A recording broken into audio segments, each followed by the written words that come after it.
With the passing of Pope Francis, community members across the Bay Area mourn the death of a hero. Honestly, I'm saddened by his death. He was a really great leader, not just for the Catholic Church, but in the world for the time that he was Pope. And I think there's been a lot of changes in the world in this last decade, and we just really needed his voice.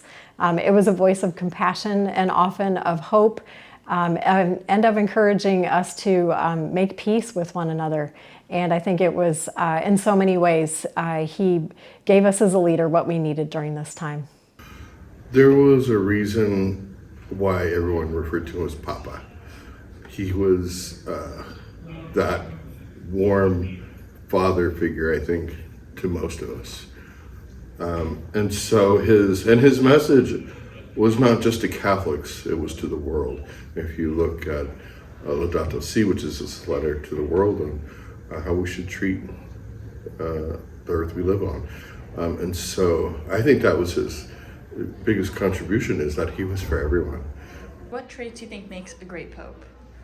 One of the things I really respect about Pope Francis was that he didn't get like all tied up in like the title, being the Pope and everything. Like there's the Pope salary that they can get, and he chose not to get it. He died only having $100. I think it's really important to just like be very humble and try not to put yourself above. Like a great leader doesn't put themselves above anyone else. But the one that I saw was when there was a story where there was a little boy who was worried about his father because his father was not baptized or didn't believe, and he was so worried, and he went up to Pope Francis and he asked him, will his dad go to heaven? And I think Pope Francis had said to him, I don't remember the exact words, I'd have to see it again, but he said, something like he was good, or he's fine, or don't worry about him. And he just comforted that little boy, and that little boy just broke like out in tears and was so happy. But I don't know, that was really my favorite. I'd have to go back and see it.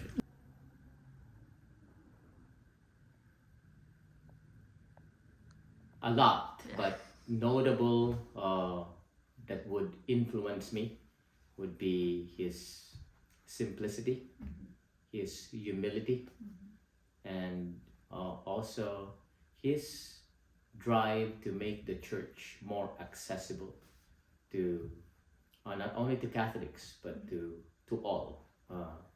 For him, he wanted the church to really be a sacrament of Christ for humanity, for the world.